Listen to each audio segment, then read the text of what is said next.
This is David Andrew Wiebe Interviews and Music Business Podcast, episode number 16 for October 2010. David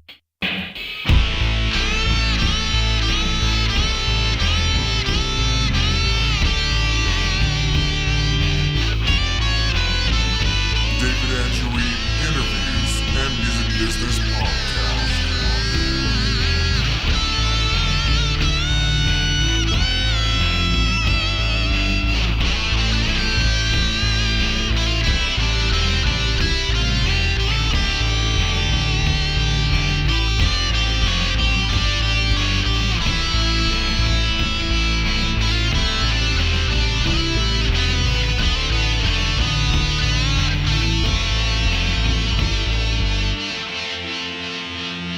Welcome to the show. I'm your host, as always, David Andrew Wiebe. Keith will not be joining me today. However, this podcast is being recorded a short time after the September podcast, so there aren't a whole lot of news items to cover here, but there still are a few before we get into the main segment.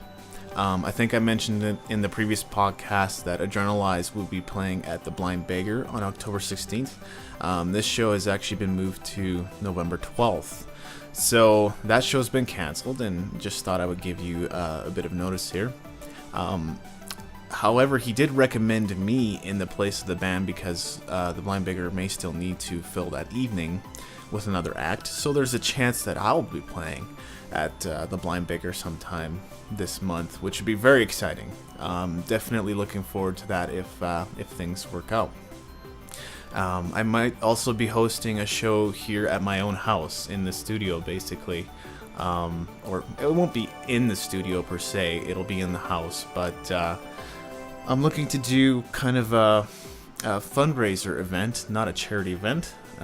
It's always good to make that clarification. I'm not raising funds for a charity right now. I'm actually raising funds for myself because things have been extremely tough, and I'm just looking for different ways to maybe sell a few things off and maybe make a few tips here and there. So basically, I have a bunch of things for sale and in my house, and people can make their offers. Obviously, there might be a few things that I want to hold on to, like the studio equipment, but I'm still looking to sell a lot of things, and depending on the offers that I get, I might let go of some things that I've had for a long time. This kind of marks a transition because I've had 3 roommates, all of who have now officially been married off and are probably moving out. Phil being the last one, he hasn't moved out yet, but he's married and he's on his honeymoon. Congrats, Phil. But yeah, because there's a transition going on in my life. This has been an excellent place for me to be, this house. In early adulthood, but I feel like I'm kind of reaching a new phase or a new season of sorts, and maybe it's time to move on. But in the meantime, I just need to raise some funds to kind of hold on to the place, and I need to do some fixing and perhaps renovating, but probably primarily painting and cleaning up and that kind of thing. In order that my house could be sold, and that's kind of what I'm looking at doing right now, is to sell the house. And there are a lot of memories here, and I've really appreciated my time here. But I think both as a musician, podcaster, blogger, entrepreneur, being all those things, I'm looking for increased freedom rather than to be tied down to one location and having to worry about bills. Say I want to go on tour. Well, that's going to be a really hard thing to do if, I have to pay a mortgage back home and utilities and all that kind of stuff. It's definitely something to think about if at some point I want to tour. And that's always been one of my dreams, is going on tour and playing music for people. And I definitely would welcome the opportunity to plan a tour and to go out on the road and play music for different people. So I guess look out for the Facebook invite. I'm going to be sending out, letting people know about this event, and definitely looking forward to having you here if you happen to be listening and in the Calgary area and interested to see what's going to happen. There will be a few different musical guests, although I don't have anything lined up yet. So I'm still working on the date, and I'm still working on lining up a few different people to come out and play.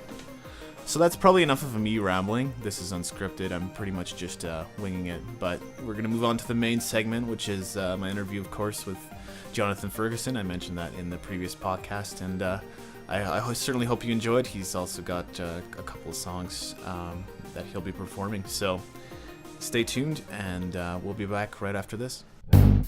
Visit us online at www.daw-music.com/daw-podcast. And don't forget to spread the word. Tell your friends about this podcast.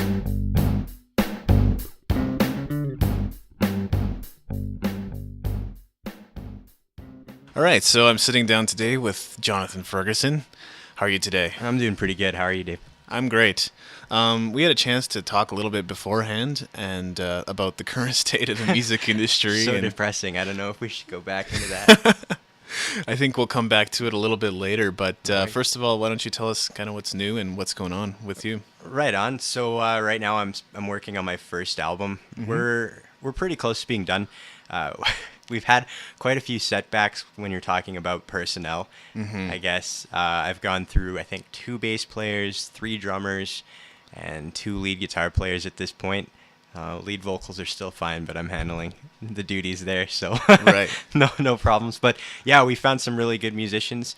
Right now the lead guitars are being done actually out of Hawaii, which is really interesting. They've got their own studio set up there, and I kind of wish that I was in Hawaii and they were here, but Right.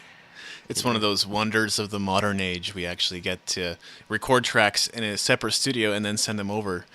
And then they sound like they will sound like they were recorded in ours. They're even using the same mixing board, which is wow. Nice. Yeah. No kidding. The wonders of the internet. Well, since you brought it up, what sort of gear are you using to record this? It's my dad's studio, so there's a lot of stuff that I wouldn't even be able to explain. I'm not really the tech guy, but right. Yeah, we've got lots of different kinds of microphones. Neumann's. We've got something called a Berliner, which is actually a boutique microphone manufacturer. So he only makes about 200 or 300 a year per set kind of thing. And and that sounds really excellent. The board that we're using is actually designed by the guy who used to do the old SSL consoles. Right. So the actual construction of the board is done in Asia, but all of the design work is done by him. So it's a pretty reasonable facsimile, I think, for a fraction of the cost. Right. Yeah. So as far as like themes, lyrics, that kind of thing, have you decided on a direction? Is that something you kind of come back to later? And a lot of the songs, they're written independently, but I think the ones that we've grouped together kind of do have a theme. I'm calling the album Sweetness After Difficulty. Yep. Really kind of interesting. It actually happens to be the family motto too. And it did just sort of happen that way. Like I was toying with things about difficulty, and then I looked, and the Ferguson family motto is Dulcius ex asperis. Please don't shoot me, I don't speak Latin. And that's what that means. And it just kind of fit not only with the themes of the lyrics, which are about kind of overcoming adversities and things like that, but also just with the production on the album. I mean, all the personnel changes. I've run into more colds and sore throats recording this album than I ever have before, so it's just setback after setback, but at the same time we're confident that it's going to sound awesome when it's done. So yeah, that's kind of the theme all around. Very cool. So when this comes out, would it be your first official release? I would say so. I was actually in a band, for those seeking trivia, called Roger's Carrot. And it was a local piano and guitar duo. Gavin Caldwell, if you're listening to this, sup. And we would play like just open mics around town.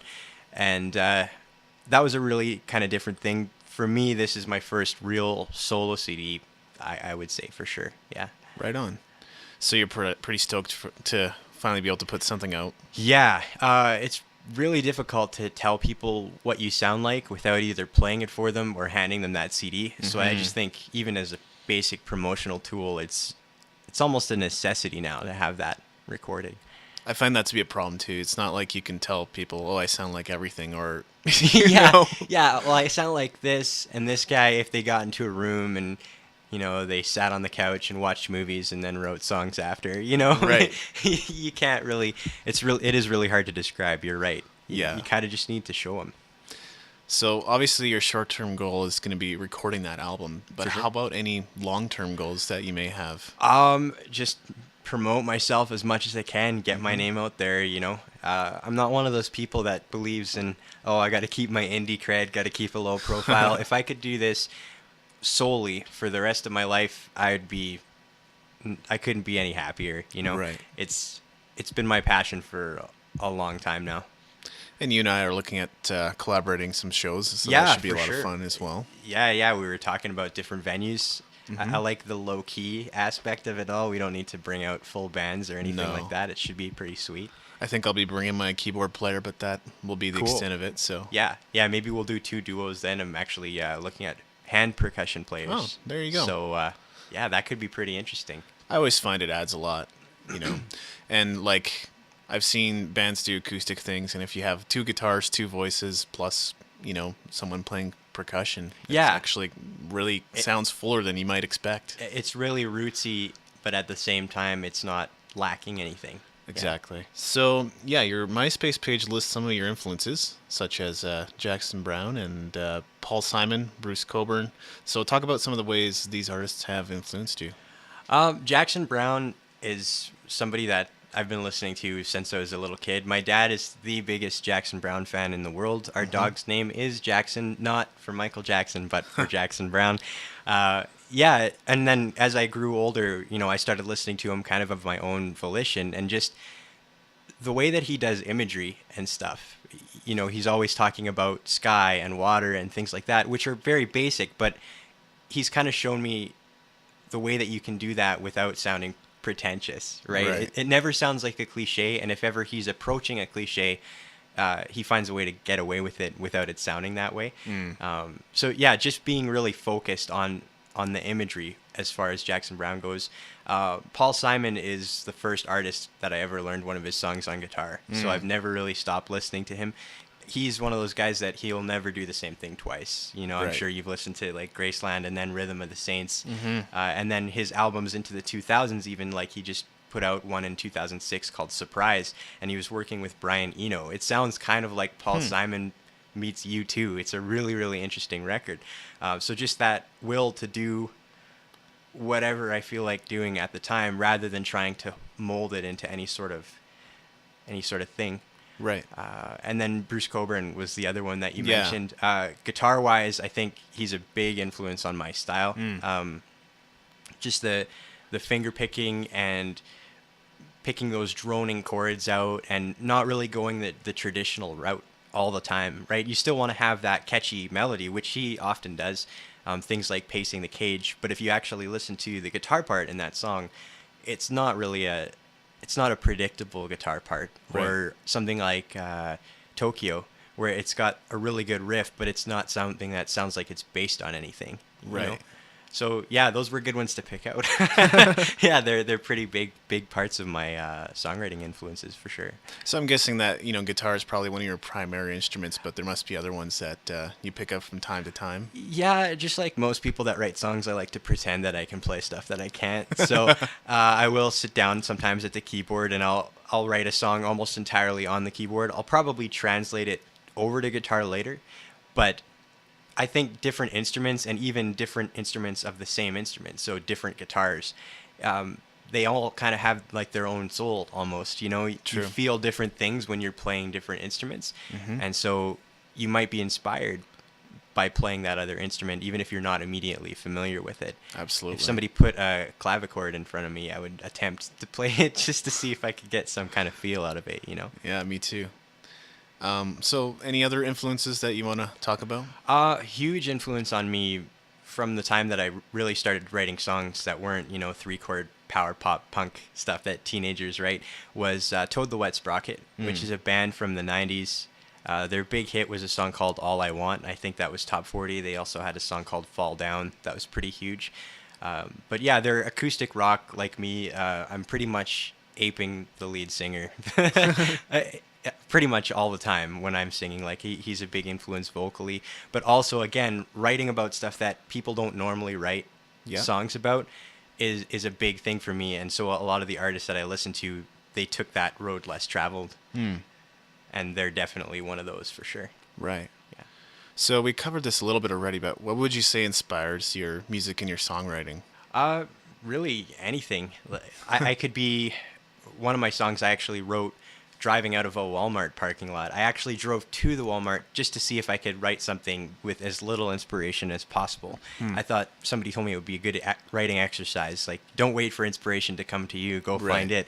And I thought, oh, that's crap. I'll just go to the Walmart, whatever.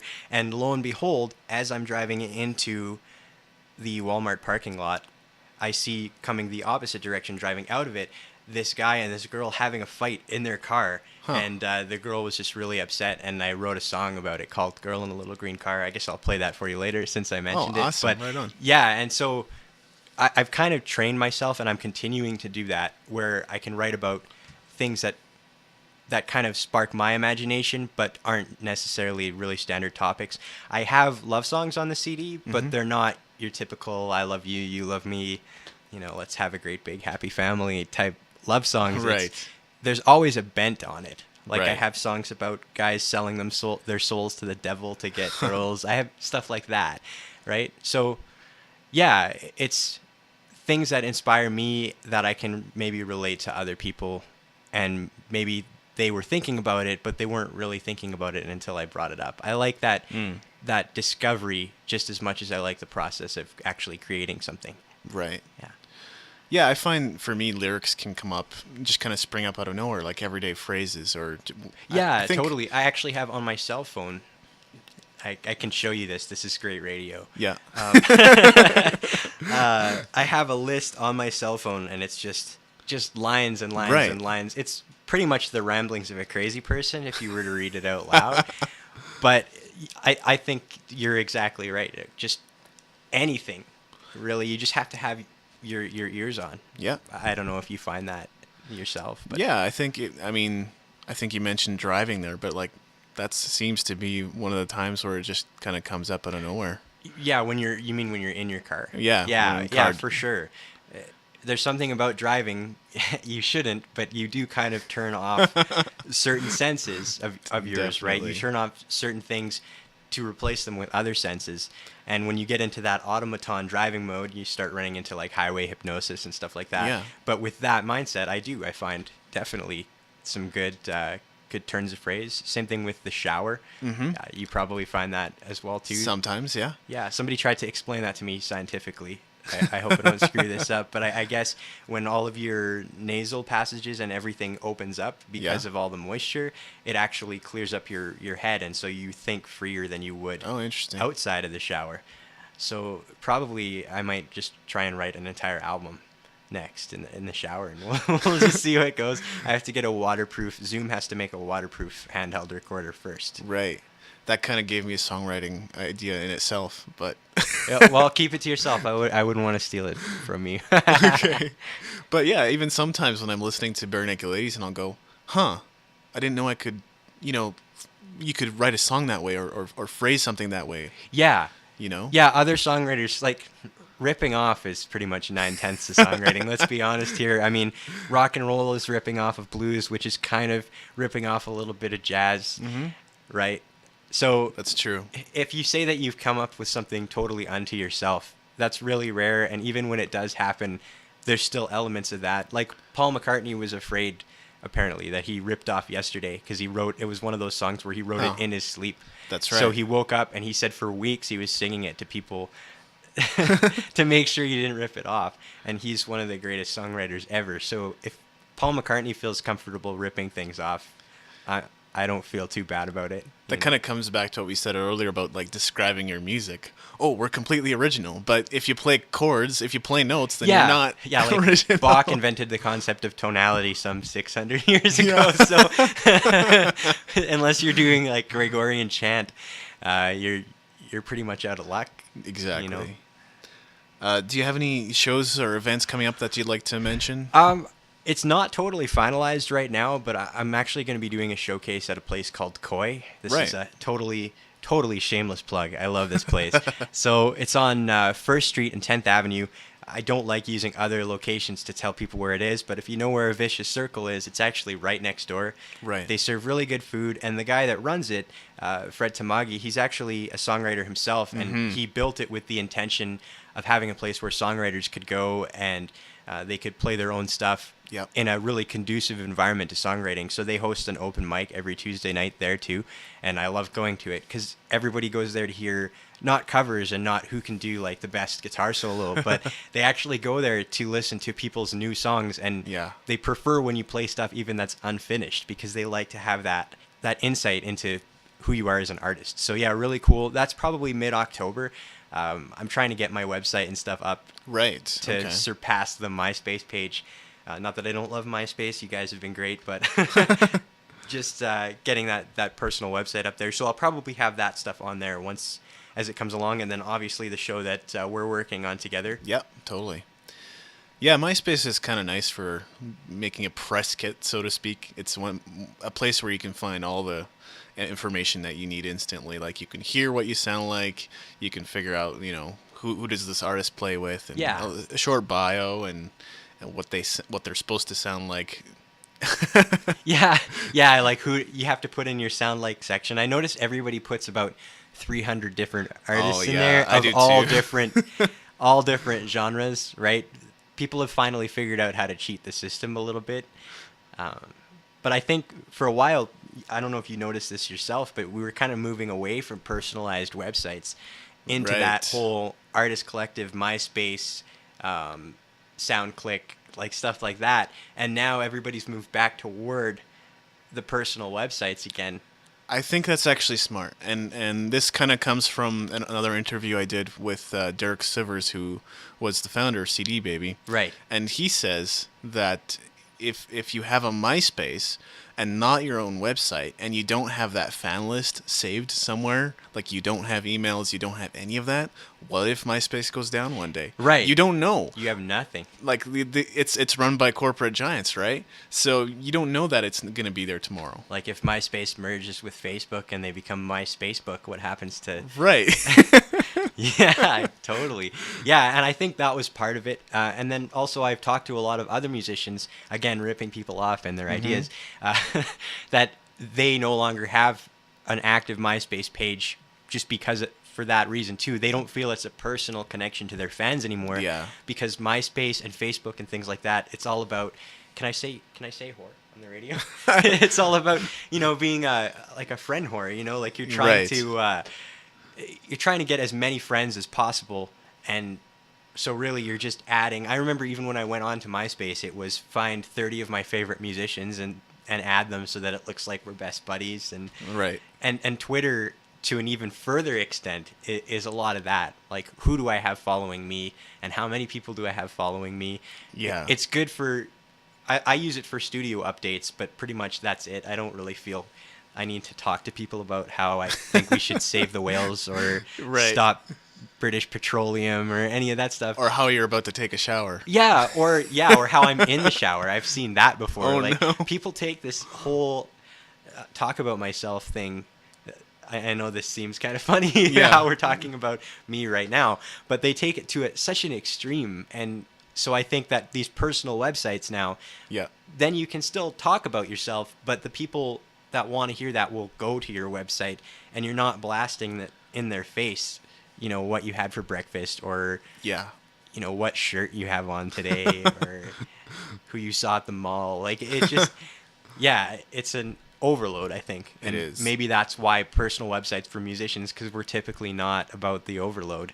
Yeah. We're kind of A little more minimalist. into our own bubble a little bit. Yeah. So, I think if you had to choose between MySpace and Facebook, Facebook is probably the place to go I to think promote so your now. stuff right now. it's a little bit more customizable, Yeah. I think, and more regular people are on Facebook. So, you'll get a lot of musicians adding you on MySpace now because we all use that to store That's right. files and things like that. But Facebook, if you have a show coming up or you want a fan page or even advertising, you can pay, 5 cents a click or something to Facebook. and they'll link right to your iTunes page on iTunes to your album, which I think is genius. Like that, Right. They seem to be servicing artists more and more while still keeping it for everyone, which I think it's a huge idea. Yeah. There is one disadvantage of Facebook that I found, which is that if you have a fan page and you want to invite people that you know but are not Facebook friends with, They have to pretty much become Facebook friends of yours or exactly, members of Facebook. so Yeah. really you can only invite however many friends that you have to come and be a fan, and they have to invite their friends, and so it's a good word of mouth sort of thing, but at the same time there is a disadvantage. You can't invite all the people that you think might also enjoy or like some of the services you're providing if you're a company or music as a musician. You can only go so far as your own connections at first, and then you have to rely on them to make, spiderweb out. Right. And like this podcast has a fan page, and so does, my business, Red Flame. So, Right. People can look that up and become a fan. But I guess that's the advantage of having a personal website as well, as like you can put a link to Facebook, or you can put a link to Myspace or Twitter or whatever it is that you're up to, and then people can find you that way as well. Yeah, you don't have to totally rely on Your Facebook numbers. Yeah, making I have no friends. Yeah. On making that connection yourself. Yeah. But yeah, I think it's a great tool, but I don't think it's the end all be all. You know what I miss is mailing lists. Do you remember those when you could Oh, yeah. you could write a letter to the band and then they would send you, a pin or a right, and then if they had, I know some bands, they went as far as sending out small like 2-track singles Right. and things like that. Toad the Wet Sprocket used to do that, actually, Right. where they would send out CDs with 2 or 3 songs that they were working on. They might not even end up on an album, but they would send it to their fan club list. And I think that's even more, that's more personal to me. I might Definitely. even try and bring mailing lists back. We'll see. Well, I have an email mailing list myself, and I always try to offer or alert people to the fact that I am putting free stuff up Yeah. on my website to Right. check out. Giving them something for free kind of prevents them from taking stuff for free. I think in a way, right? They feel like you care. Yeah, that's right. They feel that you have that personal connection, and I think that that's important for any artist. If you sit in the corner and you do the "woe is me, don't talk to me" thing, Right. it looks cool and it sounds cool when you read about it in interviews, but in reality, if you're a new musician and you're already at that point, you're probably, I don't think, going to get anywhere. You have to kind of step out of your comfort zone a little bit. That's right. And speaking of, newsletters and stuff, Signpost Music still puts them out, and I get them occasionally. It comes with an order form and everything, so you can order, CDs from your favorite artists or Right. favorite Signpost artists. And I think that's actually a really clever way to get Again, the word out there. It's personal connection, exactly. Yeah. Like, who doesn't love getting an actual letter in the mail these days? And maybe I'm old-fashioned, but like with all the emails, like I have a BlackBerry, as you've seen, and Yeah. email doesn't really mean anything anymore unless you're attaching something to it that's personal. But even so, taking that time to handwrite that letter, there's definitely something that you can treasure there. Like if somebody sends me a Definitely. handwritten letter, I usually keep it. Right. Same with cards. I usually Yeah. save most of them. So. Birthday cards and stuff. Yeah. Totally. We're old. Yeah, I guess we must be a little old-fashioned. But yep. Sitting here in a tweed sweater and corduroy pants, just so everyone knows. The funny thing I've found about Facebook, and I'm not going to lie, I do use it a lot too, but because it seems to be the most direct form of communication. But I always find what's the funny part about it is it's almost like a 2-step process. Like you get an email notification saying someone's left a message for you at Facebook, so then you go to Facebook, log in, and check your messages there. So I'm like, isn't email more direct? Yeah, But- couldn't you just send an email? It's the way you described it. It's kind of like, did you ever have those treasure hunts when you were a kid where you'd like write like a 1 on it and it would have a clue and it would say, go to the storage room, and then that would have a 2 on it and you'd follow that all the way around. Did you ever do that when you were a kid? I've definitely done something like that. Something similar to that, or Yeah. scavenger hunts or Yeah. things. That's kind of how email is used for a lot of. Orienteering, I guess. Yeah. Yeah. Yeah, so you got your messages on Breadcrumbs. you got your messages on Myspace, you got your messages on Reverb Nation, you got your messages on Facebook, And you they got all come to your email to tell you that you have, like, if Yeah. email hurt the environment, we'd be polluting like nobody's business. that's probably Cyber true. pollution. That's probably save true. the internet. Well, see, this is a question that I have yet to ask on the podcast, but I feel like maybe it's something we talked a little bit earlier. So, what are your thoughts on podcasts? I think they're a great tool. I think people haven't really hung on to the idea so much yet, just because it's seems like talk radio, but it's talk radio you have to go out of your way to find, which Yeah. isn't really an attractive prospect.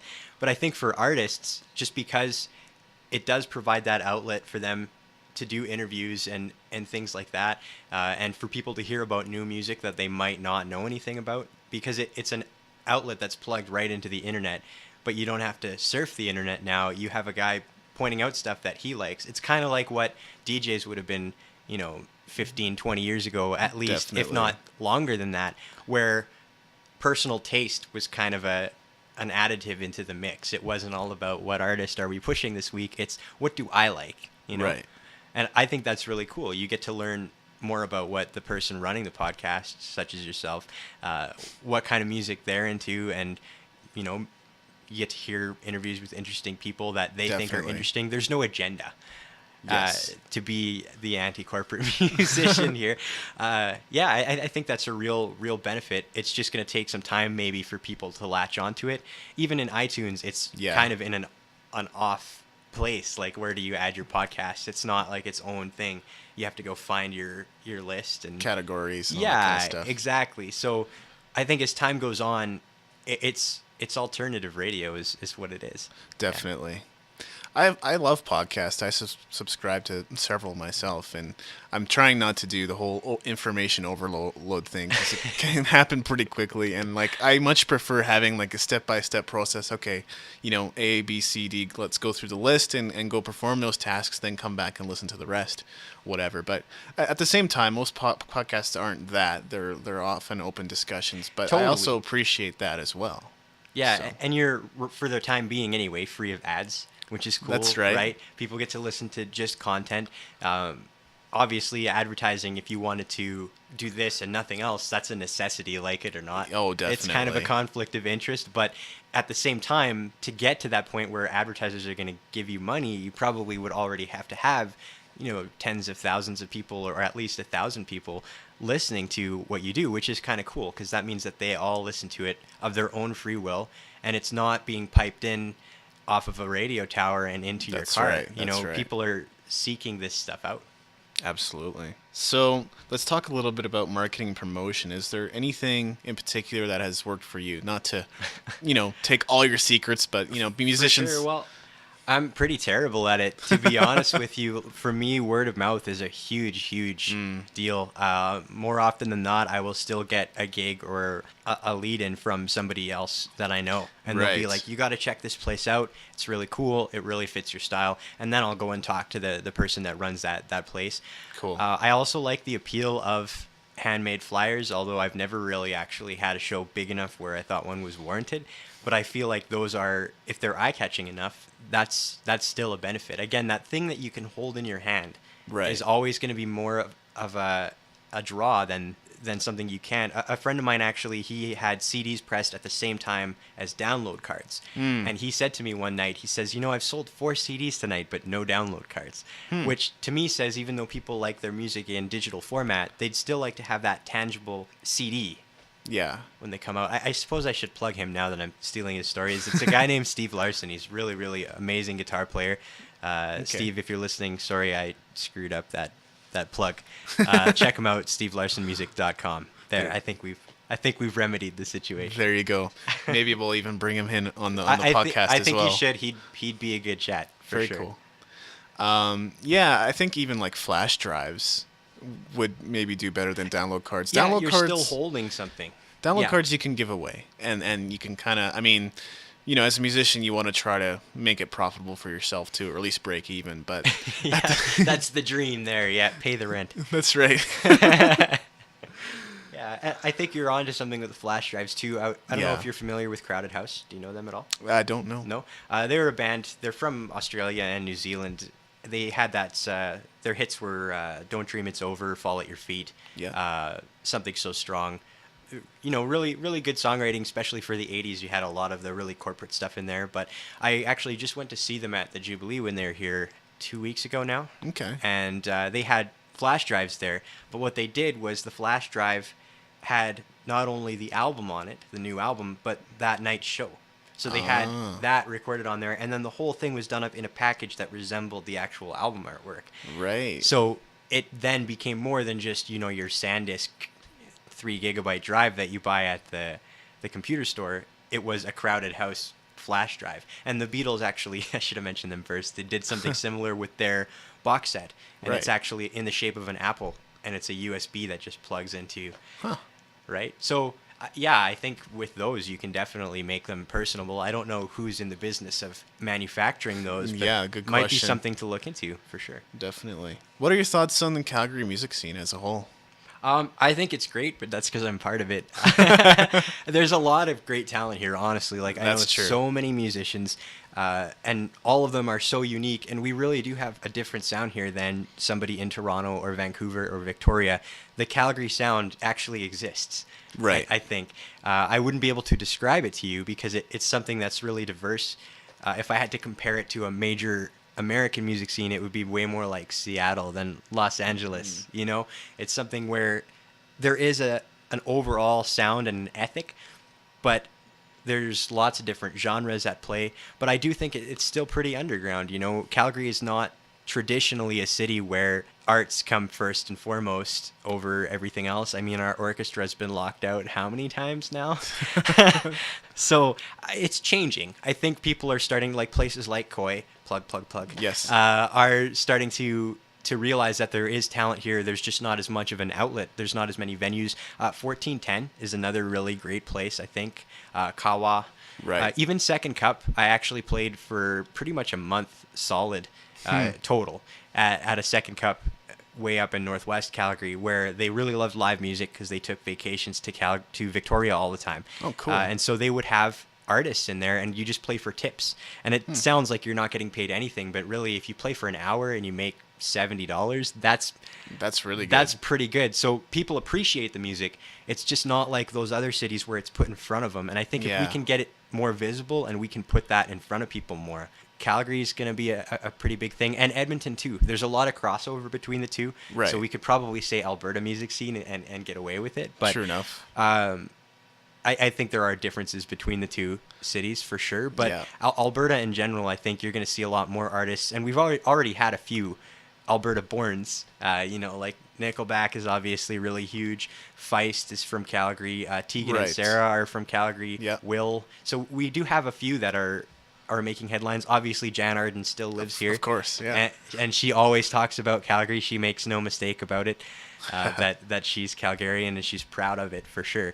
So it's always been there, and it's getting better. I just don't think we're quite at the level of visibility that I would personally like. I'm sure you agree. Yeah, I'm with you there. And I think one of the things that might help improve the situation is if most of these venues, which I guess we shouldn't even necessarily say venues, because a lot of them, you know, you just ask and see if they want music and you show up, like, right? But if they had like even just a little stage, a little sound system, I think that would go a long way in kind of developing awareness. Oh, they have music here, right? Yeah. Instead of pretending that it's a jukebox replacement, right? Look at it like it's an actual event. Like people want to come. The question that you probably get to, that I always get, is, you know, how many people can you bring in? Right. When really it should be the bar saying, we have music coming tonight. Yes. How do we get people in here? Rather than relying, because really the artist, what they're going to bring in is their friends and, you know, their small fan base. Because again, Calgary is not a large music city. You can't have a huge 1,000 people fan base here. It's more difficult anyway. What you're relying on then is friends to fill that venue for you. Whereas if the bar would just promote and say, this guy's awesome, you have to be here, and do, you know, wing night that night or cheap drinks that night, people would come. And I think that they're having trouble realizing that just because of how the bar industry functions here. It's all about the cheap drinks and the loud dance music because, you know, people want to meet other people and make out with them and then go home, you know, like the whiskey is the perfect example, right? I used to go there in college for parties and stuff like that. And the main room sounds like a box. It's not conducive to music. I saw Sloan there once and it was the worst show of theirs that I've ever seen. And that mentality is still very much what the majority of the bar owners in town think. Right. Again, places like Koi, which is not really a bar, but they do serve alcohol. 1410, that place, honestly, as far as bars go, really impressed me just because it's still a bar. When you walk in there, the main thing on the menu, I mean, it's called 1410 World Beer House. They're definitely focused on the alcohol, but they make a point of putting up posters and telling everybody it's acoustic Sundays. You know, we have musicians coming in here. They put all the musicians on the poster, and music is an event for them. And I think if more bartenders and more bar owners took that kind of ownership of it, or partnership even, and said, you know, you bring the music, you bring as many people as you can, but we'll do the advertising, instead of expecting the artist to do all of that, because we can, but then it doesn't become worth the expense after a certain point. You know, suddenly you're losing money for a bar that's pulling in $5,000, $6,000 a night. They could easily be paying you more, or paying for the advertising and making more. Yeah, I think it's definitely a quid pro quo type situation. I remember playing at Good Earth Cafe, and I called up and, you know, asked them if I could play there, and they would say, yeah, you could play, but we can't guarantee much of an audience. And I said, well, maybe we can work on that. And they agreed to just kind of keep a list of email list of all the people that were interested in seeing live music there. Right. And I actually put out a press release saying, you know, I'm going to go out and help support business. So, you know, help support local business. You kind of have to play that side a little bit. And it's not that I don't want to. I think the partnership angle is, that's how you get successful. Nobody ever got successful just by doing everything themselves with no help and everything all worked out. There's always a team, even the artists, the famous ones where they say they're recluses and they never talk to anybody. You know, like Bob Dylan was still famous because somebody liked Bob Dylan, and they saw an opportunity to promote something there, and he obviously took advantage of that opportunity. Otherwise, he wouldn't exist. Same thing with Elliott Smith. You know, he's another personal favorite artist of mine. He was a pretty reclusive guy, but he also made choices that furthered his career. He worked on a movie soundtrack. He went to DreamWorks and released 2 records on there. Right? Because people believed in his stuff. So yeah, you have to have that partnership. And maybe it's different if you have a mid to large size venue and you have to bring in a certain amount to break even as a bar or as a venue. Right. That's maybe a different situation. But I think a lot of these smaller venues that you and I are accustomed to playing at could definitely, you know, we could help each other in a way. Yeah, they would benefit too. All they'd have to do is promote, because people do like live music. When you tell people that you play music, I'm sure you get, oh, really? I'd love to see that sometime. Totally. And it's just, people don't have that outlet. And so they go to places like the Whiskey where they drink their sorrows away or whatever for cheap. You know, we do live in an industry town, like an oil town and a finance town. So people have really stressful jobs, and I don't think they're aware that music is an outlet for that, because it's not very much so. Not set in front of them. Drinking, however, is. So if they could somehow realize, hey, we could sell more drinks if we promoted an event coming here, because there's a lot of people that won't go out if there's nothing to do. Yeah. You know? I think I've had this several times where I was playing music in a bar or some kind of smaller venue, and they come up later and go, you know, that really kind of helped me with my day. I wasn't having a great day. Yeah. Right? So totally. When you sing a song or whatever, even if it's not your own, even if it's just a song they like, and they come up and they're like, man, I'm really glad you did that song. It just made me feel so much better. I mean, the whole rock star angle is definitely appealing, but when people tell you that they're personally affected by a song that you wrote, that's way cooler, I think. Like, you've made that personal connection with people. So it can be difficult as an artist to find kind of a balance between your creative efforts and your day-to-day responsibilities. So how do you simplify your life? Well, pretty much I don't eat, don't sleep. No, I'm just kidding. You just have to segment your day a little bit more. I think even though creativity can come at any time, I think it was Iggy Pop that said that creativity is like, you know, going to the bathroom. You don't know when it's going to happen, but you have to do it. Yeah. And you have to do it when it comes. Otherwise, there's going to be a big mess. Sounds about right. So you kind of have to still schedule a time in there where you're going to do something creative, regardless of whether you have anything to do, and kind of get into that mindset. Yep. I made a joke the other day, but I'm totally serious about how I knew it was a working day because when I got up in the morning, the pants went on before my guitar came out. I think I read that. Yeah. And it's true to a point. I mean, you have to use what time available you have. Like, I do have a day job that takes up 8.5 hours, which I need because I need to live and eat. So I have to use that other time to play music. So I've kind of made a rule for myself, things like movies and video games and that kind of stuff.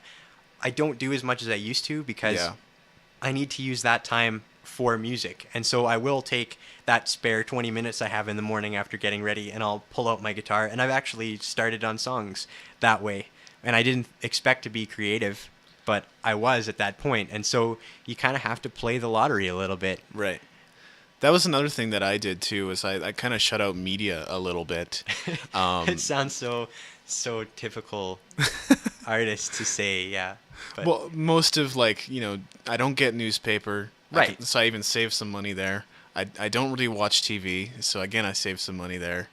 I might read up on a few things on the internet, but I don't listen to radio either. So I listen to podcasts and other kinds of things that I feel a little more informative and productive than... things that are more directed toward what you already need rather than having to filter through things. Yeah.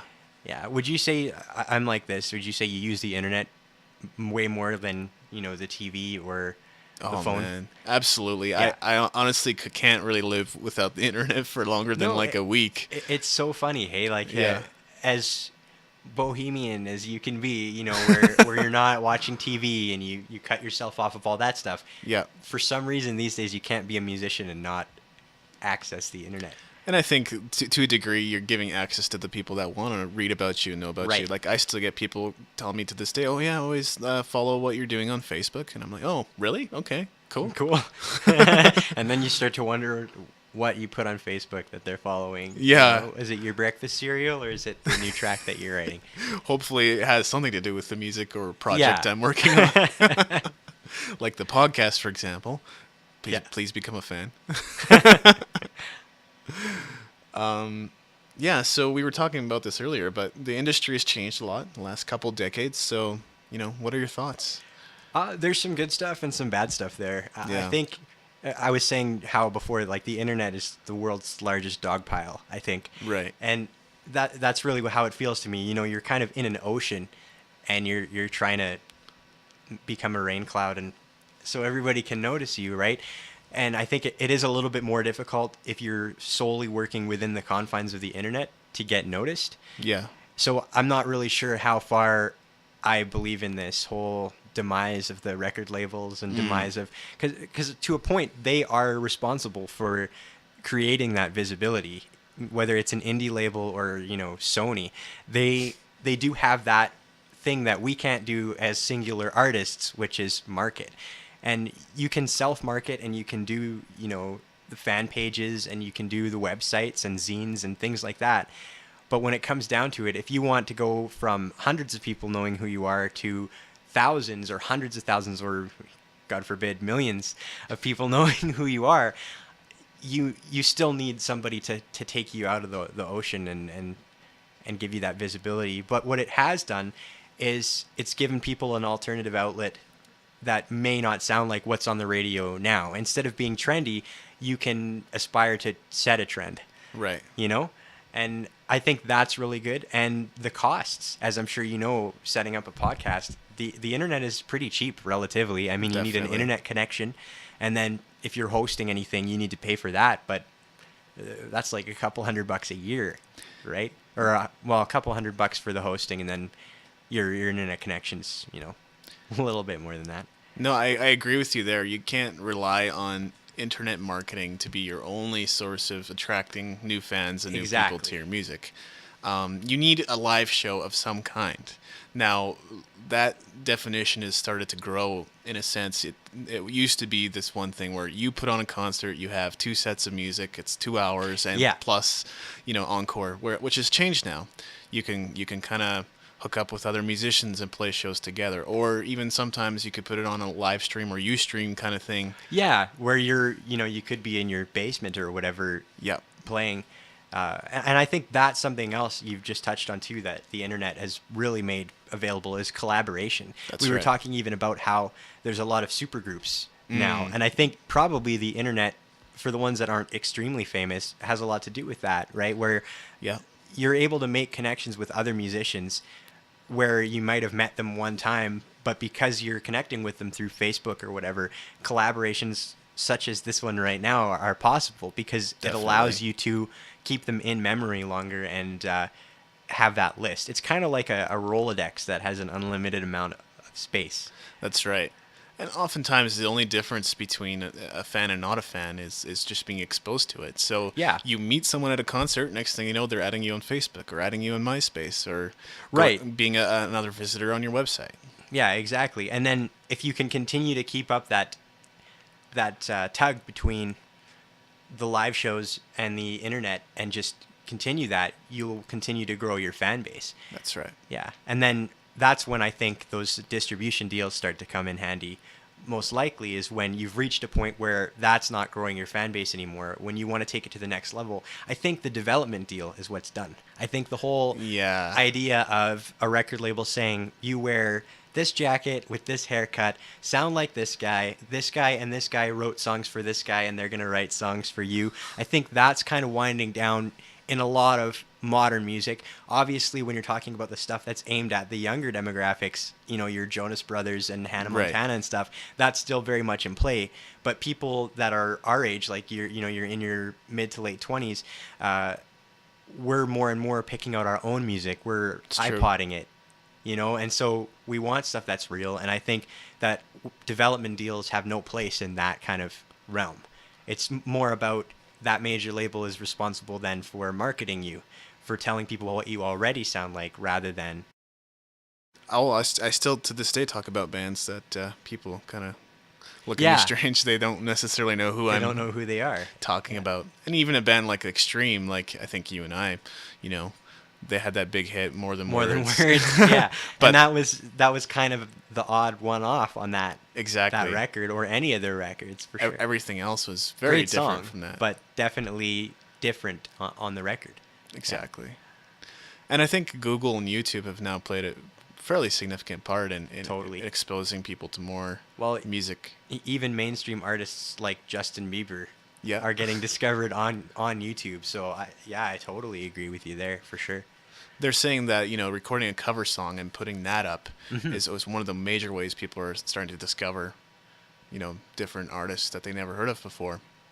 Of course, there are all kinds of issues like licensing that kind of go along with that. And the so legality of it. Yeah, exactly. Make sure you have that in order before you take that kind of venture. Well, and I think that because they're not really policing that right now, the whole idea behind covers is that as long as you're not making any money off of them, in theory, you can put whatever you want on the internet. But because it's the internet now, you are seeing people that are gaining things from that, even though it's not a direct monetary gain. So where's the line? And I think we're going to start seeing that maybe in the next little while, where you run into a shift of copyright legislation. I know Canada's hasn't been updated since 1902. Lots happened since then. Well, and it could be a microtransaction, right? Like just a donation in a PayPal tip jar or whatever. And is that at that point, you know, being paid money for somebody else's, right? Or are you just paying them for the service of performing the song? The other thing I've heard also is that it's not necessarily significant unless you're starting to sell like 10,000, 20,000 copies. That's probably when they're going to start to look at you, for sure. The other thing I've heard is if you know the percentage that you owe that person, to just set that aside every time you sell a CD, and that way, if and when they contact you, you have that amount set aside. That's a good tip. Yeah, like you're reserving their songwriting royalties for them. Yeah, exactly. Good idea. David Andrew Wiebe interviews, the Music Business Podcast. These things can also be educational, informative. The more you know. Ding. Yeah, there you go. So if people want to find your music and stuff online, they can go to your MySpace, right? MySpace for sure. Probably by the end of today, I'm going to have to bite the bullet and launch the Facebook fan page. Right, okay. Just because it's easier to find. More people are using Facebook. The website is pretty much done. We're just waiting on, oddly enough, cover art for the album. Oh, okay. I didn't think a bunch of white squares that said insert album art here would be really, really good. True so once we get that done, then we'll probably be launching that, and you'll hear about that through Facebook. I'm also on Twitter, oddly enough. Oh, okay, yeah. It's John L. Ferguson is my Twitter account. Okay. Is that Yep. I don't know what you would say for I Twitter. think you can go to twitter.com/whatever your Yeah, username is. exactly. So JONLFERGUSON. I think that's right. If Okay. not, we'll have a correction on Facebook. It'll be okay. We'll use all the social networking for our benefit. Definitely. And I'll try to link that up in the show notes so you can go check it out Sweet deal. very easily. So you're going to play a couple of songs for us today? Yeah, I guess I'll do Girl in a Little Green Car. Okay. Which is the one that I mentioned before about the song that I wrote on the way from Walmart, which is pretty cool. Excellent. Or to Walmart, rather. Well, stay tuned. Right after this, you'll be hearing a couple songs from Jonathan Ferguson.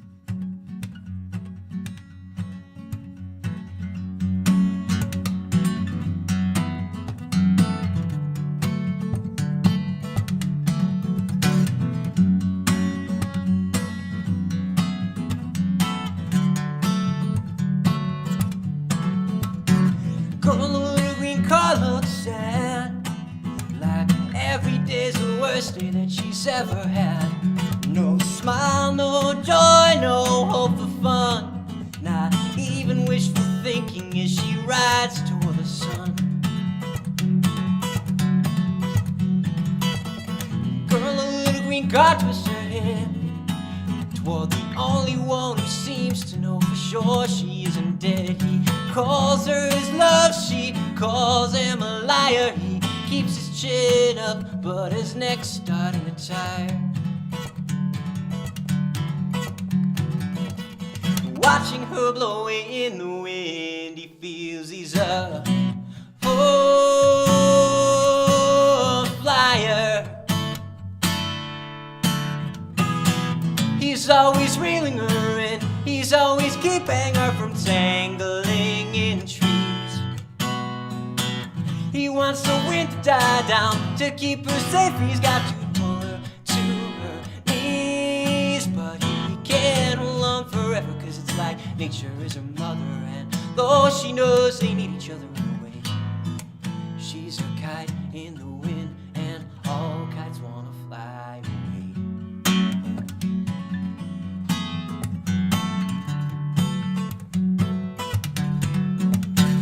Little green car feels afraid of her bad luck catching up with her, the demons that she's made. She needs out badly, she's so close to crying. She tells herself she's fine, then she tells herself she's lying. She pleads with her eyes to him, and she can tell he feels like flying. He's always reeling her in, he's always keeping her from tangling in trees.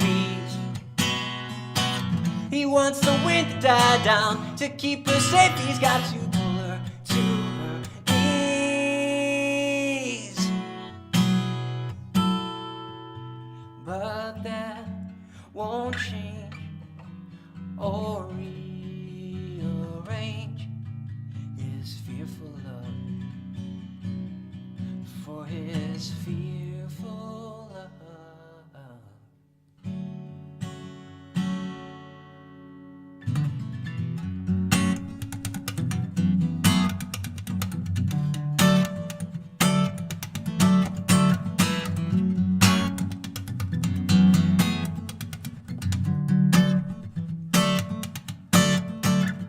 Boy in the little green car withdraws.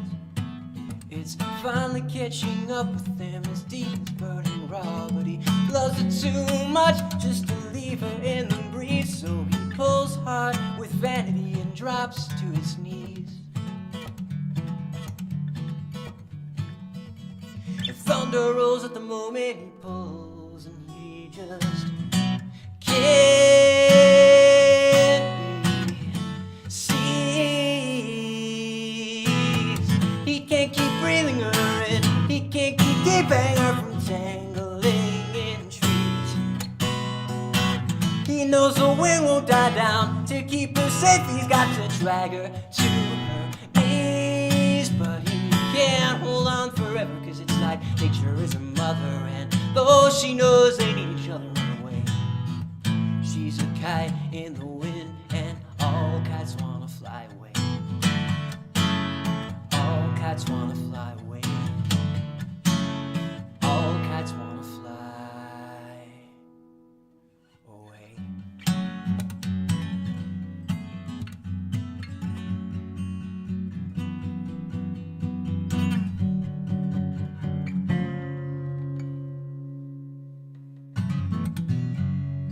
All right, so you're going to play one more song for us, so tell us about this one. This song's called Fireworks. I'm not really going to go into too much detail. I'm just going to say that it's a really nice sounding song about the worst thing possible. And we'll leave it at that. All right. Awesome.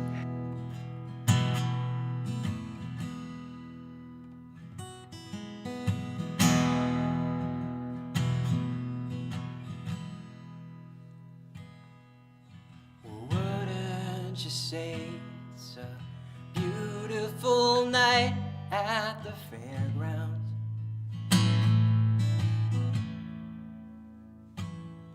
Though we know what's in store, we're no longer bored, and the sky for right now is tangerine orange.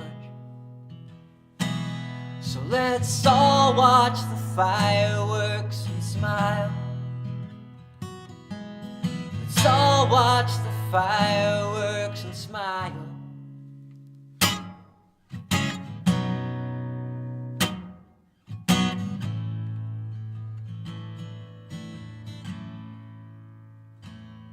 Get your memories in. I don't think we'll be here much longer.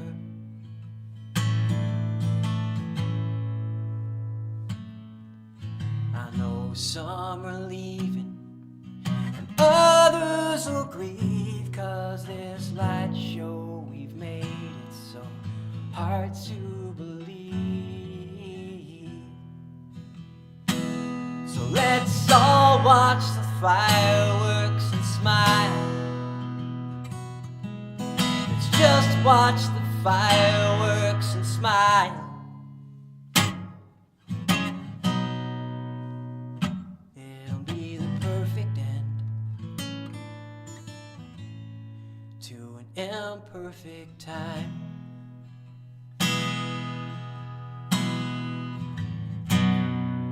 And nothing we can say or do will stop the grand finale.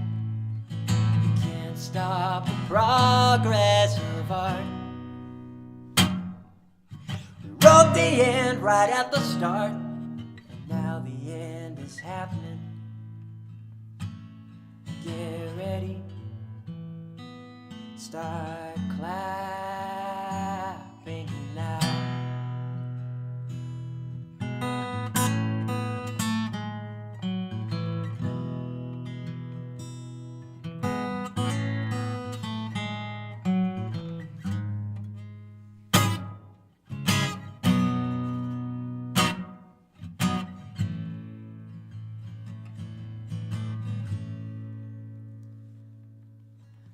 Flash and a bang, and everyone thought it was over. And all those second chances were not in our plans. Since we're so lucky, let's just wash our hands of this.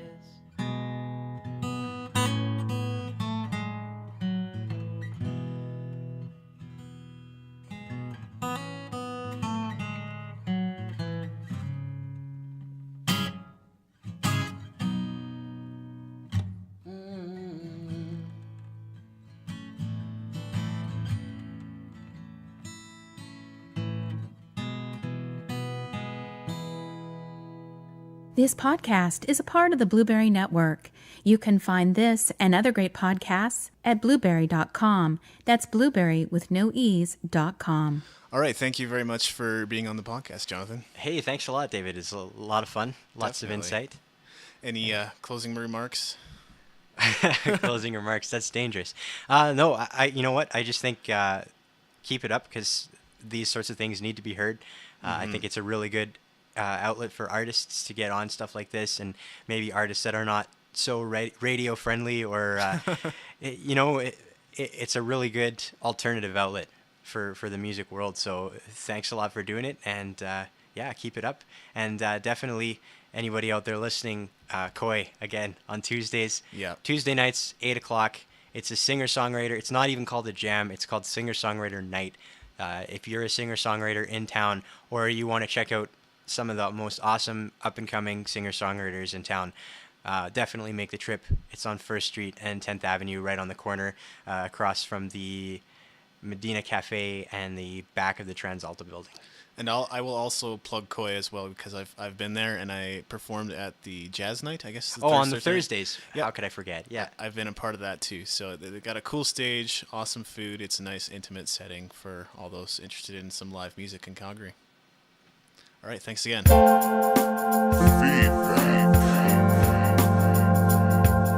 If you have any questions or comments regarding this podcast, send an email to comments@daw-music.com. All right, you just heard my interview with Jonathan Ferguson. Thanks again, Jonathan, for being on the podcast. I believe this episode has gone on probably plenty long without Keith and myself adding a whole bunch of waffle to this. So hope you enjoyed this episode. As for the podcast, there is a chance that I'll be going on hiatus for a short while. This is still the beginning of October, so who knows what will happen between now and November. There's still plenty of time, but we'll see if I'm able to crank out a November episode. But if not, definitely in the new year. Just looking to get maybe a little more settled in before I continue working on all these creative projects that don't bring in any money and are just basically a labor of love. So I believe earlier in the episode, Jonathan mentioned a show that he was performing at the Koi showcase. I just got a Facebook invite from him today, which basically showed that he's playing on October 9th. So that would be this Saturday. So if you happen to be in Calgary and you're looking for something to do, I think I'll go out and visit and see the show myself. Come on out to Koi on October 9th. Thanks for listening. Hope to see you again soon. You've been listening to the David Andrew Wiebe Interviews and Music Business Podcast, broadcasting from Calgary, Alberta, Canada.